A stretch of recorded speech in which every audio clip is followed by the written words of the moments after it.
There's an ancient saying: when we're young, we do everything to make others happy, but as we grow older, we realize that wise individuals often take the opposite approach. Welcome to today's video, where we'll explore 9 crucial things that smart men should avoid doing in their relationships.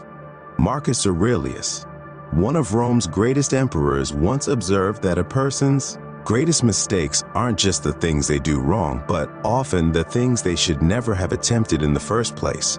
Ironically, the more intelligent someone is, the more likely they are to overthink and stumble into these very traps. In this video, I'll share insights rooted in Stoic philosophy, lessons that I, along with many others, have had to learn the hard way. These principles could save you from unnecessary pain and help you build stronger, more fulfilling connections. As you watch, you might find yourself nodding along, realizing you faced similar situations before. We dive in. Leave a comment if you've ever made one of these mistakes. Your story might just help someone else avoid falling into the same trap.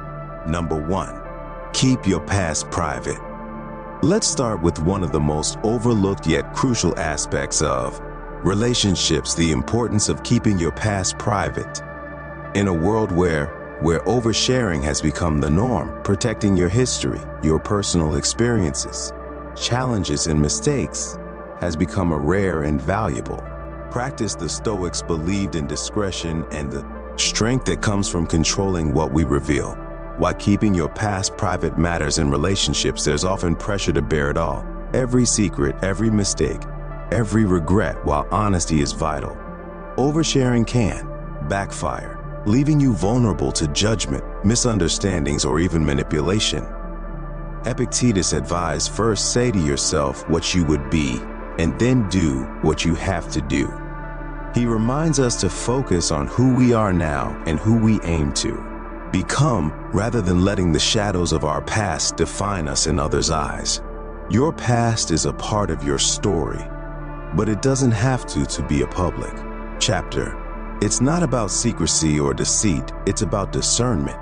You have the right to choose what to share, and when ensuring that your vulnerability is met with trust and respect. The dangers of oversharing: misjudgment. Sharing too much too soon can lead others to form opinions about you based on a version of yourself that no longer exists. Your mistakes or struggles may overshadow the growth you've achieved. Manipulation. Unfortunately, not everyone will handle your openness with care. Sharing personal information can make you vulnerable to emotional manipulation or exploitation in the wrong hands. Loss of mystery. Stoic philosophy values restraint. Oversharing not only diminishes the sense of mystery, but can also make a relationship feel unbalanced. As Seneca said, silence is a lesson learned from the many sufferings of life. Shifting power dynamics. When you reveal too much, especially early on, you may unknowingly hand over control of the narrative of your relationship, allowing your past to dictate its course. The Stoic perspective. The Stoics understood the value of restraint in both words and actions. They emphasized that true wisdom lies in knowing what to reveal and what to keep within. Marcus Aurelius wrote, "You have power over your mind, not outside events. Realize this, and you will find strength." This includes the power to control what you share with others. Keeping your past private is not about avoiding accountability. It's about recognizing that your experiences are part of your personal growth, not ammunition for others to use against you. Privacy. Why versus authenticity? It's essential to differentiate between privacy and authenticity. Being private doesn't mean being dishonest. Authenticity means presenting your true self in the present, not airing every detail of your past when the time is right. Sharing parts of your past with someone who has earned your trust can deepen a connection, but this should be done thoughtfully in a way that adds understanding and rather than overshadowing the present. How to keep your past private. Set boundaries. Decide in advance what aspects of your past you're comfortable sharing. Practice polite but firm responses for when someone presses for more information than you're willing to give. Know your audience. Not everyone deserves full access to your history. Share selectively and with people who have proven themselves trustworthy. Focus on the present when discussing your past. Frame it in terms of the lessons you've learned and the growth you've achieved. Keep the focus on who you are now. Build trust, gradually, deep connections. Take time. Let others earn the right to hear your story by demonstrating that they value and respect you. Remember your worth. Your past doesn't define your worth, and sharing it isn't a requirement for love or respect. Anyone who insists otherwise is likely not the right person for you. The benefits of privacy. Respect. People are more likely to respect you when you respect yourself enough to maintain boundaries. Control. Keeping your past private gives you control over your narrative, ensuring that it reflects the person you become. Peace of mind. When you don't feel obligated to share everything, you're less likely to dwell on past mistakes or regrets. Deeper connections. Sharing selectively and meaningfully can make your relationships richer and more genuine. Number 2, face your fear of being alone. Let's address something most people avoid: the fear of being alone. It's a fear that drives so many decisions in relationships, often leading to settling for less than we deserve or staying in situations that hurt us. But as the Stoics taught us, facing this fear is not just important, it's transformative. Epictetus said we suffer not from the events in our lives, but from our judgment about them. And one of the greatest judgments we impose on ourselves is that being alone is something to be feared, even avoided at all costs. Think about how this fear operates. It makes people cling to unhealthy relationships, accept disrespect, and tolerate behavior they would never accept from anyone else. It convinces them that being with anyone is better than being on their own. But here's the truth: there's no greater prison than staying in a relationship that traps your potential, your peace, and your dignity. The illusion of security. People often mistake a relationship for security. They think as long as they're with someone, they're safe. Safe from loneliness, from societal judgment, from the hard work of self-discovery. But this is an illusion. The Stoics understood that true security doesn't come from external relationships, it comes from within. Seneca said, "A man who is at peace with himself does not need the approval of others, yet so many tie their self-worth to having a partner, confusing companionship with value." Why fear of being alone is dangerous. Fear of being alone can lead to desperation. It's what drives people into toxic relationships and keeps them there long after the damage is done worse. It blinds them to the opportunities for growth that solitude provides. When you're afraid to be alone, you're not just avoiding loneliness, you're avoiding yourself. You fill the silence with someone else's presence instead of facing your own thoughts, fears, and truths. But the Stoics remind us to master yourself is the ultimate power. Solitude, the path to strength. Here's what most people don't realize: being alone isn't a weakness, it's a strength. It's a time to rediscover who you are, what you value, and what you want in life. Marcus Aurelius wrote, "Nowhere can man find a quieter or more untroubled retreat than in his own soul." When you learn to embrace solitude, you stop seeking validation from others. You stop accepting scraps of attention as a substitute for love. You start building a life so fulfilling that anyone who enters it adds to your happiness rather than becoming its sole source. The freedom of facing this fear, facing the fear of being alone, is liberating. It teaches you that you're enough as you are, that you don't need anyone else to complete you, that being alone doesn't mean you're unloved or unworthy. It means you're brave enough to walk your path, even if no one is beside you. For now, the Stoic approach. The Stoics didn't just tolerate solitude, they embraced it. They saw it as a necessary part of life, a time to reflect, grow, and strengthen the mind. Epictetus reminds us freedom is the only worthy goal in life. It is won by disregarding things that lie beyond our control. And here's the truth: no one can control whether another person stays in their life. People leave, change, or disappoint us. The only constant is ourselves. The solution So how do you face the fear of being alone? Your perspective, instead of seeing solitude as a punishment, view it as an opportunity. Use this time to focus on personal growth. Learn new skills and reconnect with your values. Strengthen your inner world. Cultivate a sense of peace and purpose within yourself. Meditate, journal, or engage in activities that nurture your soul. Build a fulfilling life. Fill your life with meaningful pursuits, hobbies, and friendships. When you're content with your own company, you won't settle for relationships that don't align with your values. Let go of desperation. Desperation repels healthy relationships. Confidence, on the other hand, attracts the right kind of people. Practice gratitude. Appreciate the freedom that comes with being alone. It's a chance to set your own course without compromise. Number 3, manage your time wisely.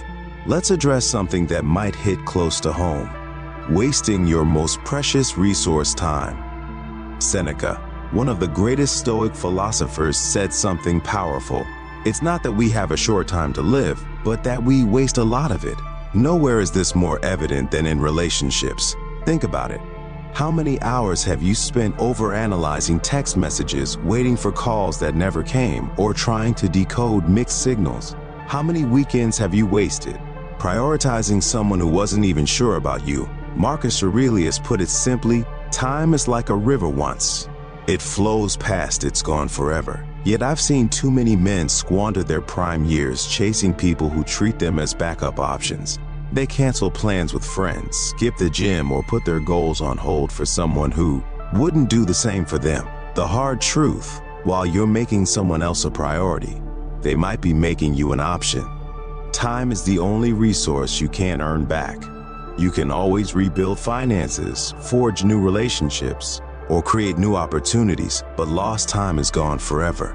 What's the solution? Start treating your time like the valuable asset it is. Before you invest hours, days, or months in someone, ask yourself, are they investing the same? In me, are you spending your time building a genuine connection or just filling an emotional void? A wise man doesn't just manage his money well, he manages his time even better in the end. Wasting time on the wrong person doesn't just cost you hours, it costs you pieces of your life. Number 4, be proud of your achievements. Here's a paradox many smart men face: the more they achieve, the more they hesitate to own their success in relationships. Epictetus once said, if you want to improve, be content to be thought foolish and stupid. But let's be honest, there's a fine line between humility and hiding your light. I've seen highly accomplished men downplay their success, hide their ambitions, or even pretend to be less capable, all because they're afraid of appearing arrogant or intimating they'll build businesses, win awards, and reach milestones. But when it comes to relationships, they act as though none of it matters. Why? Because somewhere along the way they learned that being too successful might scare people off. But here's the truth: if your achievements make someone uncomfortable, that's not your problem to fix. Marcus Aurelius said the best revenge is not to be like your enemy in this context. Don't dim your light just because it might make others uncomfortable. Being proud of your achievements isn't about bragging, it's about acknowledging your hard work, resilience, and vision. A strong partner doesn't want a man who hides his success. She wants someone who inspires her to reach for her own dreams. What's the solution? Own your journey. Share your victories, not to boast, but to inspire. The right person won't feel threatened by your success. They'll be excited to be part of your next chapter. Your achievements are part of your story. Don't edit them out for the sake of someone else's comfort. Number 5, protect your mental health. Let's talk about something men rarely discuss: protecting your mental health in relationships. The Stoics taught us that our mind is our fortress, yet too many men allow their mental peace to crumble for the sake of keeping someone else happy. Think about it. We go to the gym to protect our physical health. We work hard to secure our financial health. But when it comes to mental health, we often allow someone else's drama or negativity to tear it apart. Marcus Aurelius warned, Very little is needed to make a happy life. It is all within yourself and your way of thinking. I've seen brilliant men calm and collected in every other area of life turn into anxious wrecks in unhealthy relationships. They check their phones every 5 minutes, overthink every word, and sacrifice their peace of mind just to keep things afloat. The truth is, your mental health is the foundation for everything else. When you let it deteriorate, every aspect of your life, work, friendships, goals suffers. What's the solution? Prioritize your mental well-being above all else, set boundaries, communicate your needs, and if a relationship consistently drains you instead of uplifting, you have the courage to walk away. Mental health isn't just about avoiding stress. It's about actively cultivating joy, peace, and self-respect. Conversation. Losing sleep over someone else's mood swings.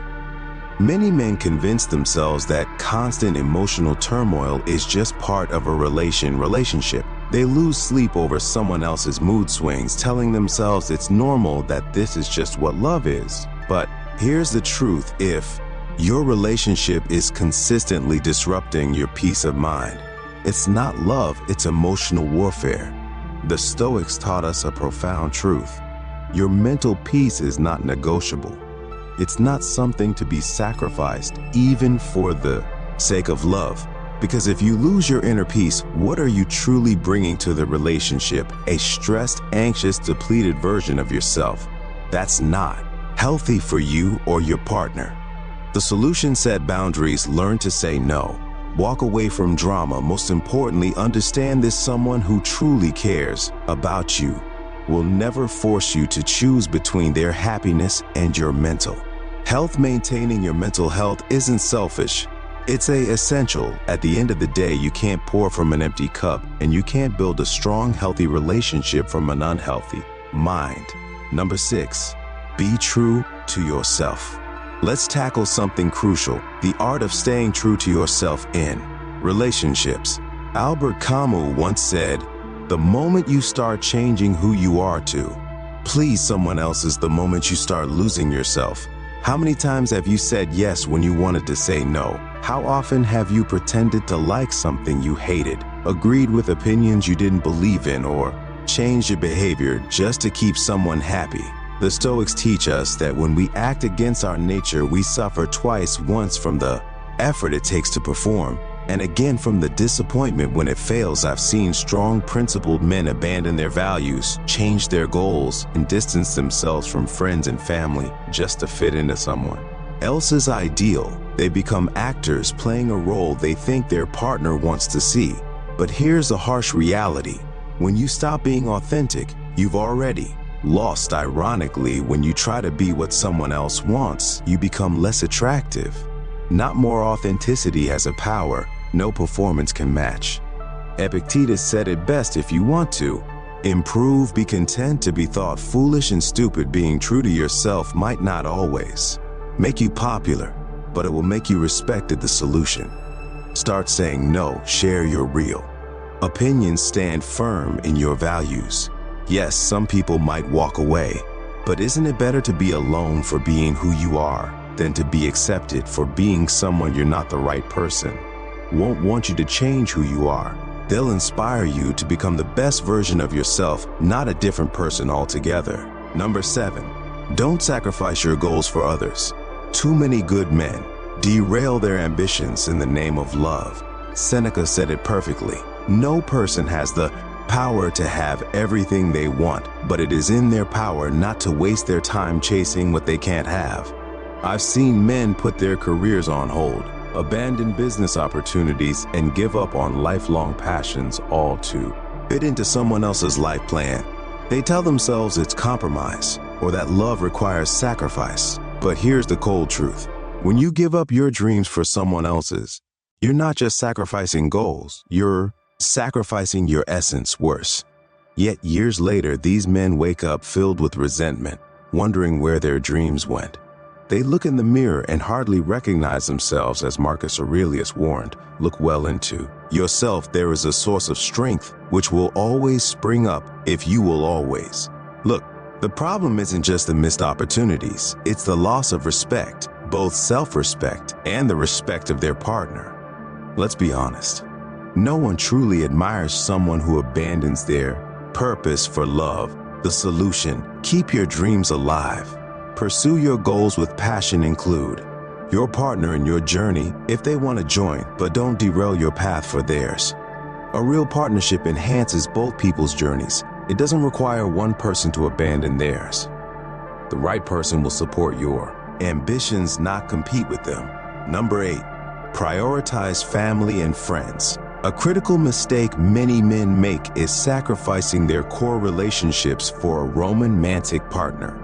Plato was onto something when he said the first and greatest victory is to conquer yourself. To be conquered by yourself is of all things most shameful and vile. Too often, I've seen men slowly disconnect from friends, miss family events, and abandon traditions just to please their partner. They think they're investing in the relationship, but in reality, they're burning bridges they might desperately need later. The tragedy: by the time these men realize their mistake, they often find themselves isolated. Friends have moved on, family relationships have grown distant, and if the romantic relationship ends, they're left truly alone. The solution: maintain your friendships, keep your family close.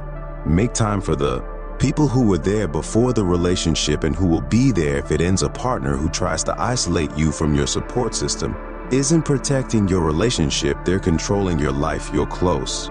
Relationships are your safety net. Don't cut it away. Number 9, avoid excessive dependency. Finally, let's discuss the trap of excessive dependency. Marcus Aurelius said, "You have power over your mind, not outside events. Realize this, and you will find strength." Too often, intelligent, capable men become completely dependent on a woman's approval, attention, or presence. They obsessively check their phones, plan their lives around her availability, and grow anxious if she doesn't respond quickly.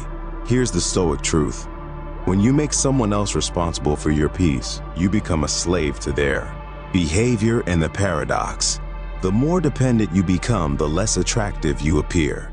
No one wants to be someone's entire world. It's too much pressure. When you make someone your everything, you lose yourself, and eventually you lose them too. The solution: build a life so full and meaningful that a relationship enhances it rather than completes it. Have your own interests, maintain your own space, and remember that true strength comes from within. As Marcus Aurelius taught, the happiness of your life depends upon the quality of your thoughts. Closing. These 9 Stoic principles aren't just rules for relationships, they're a guide for living a life of dignity, strength, and authenticity.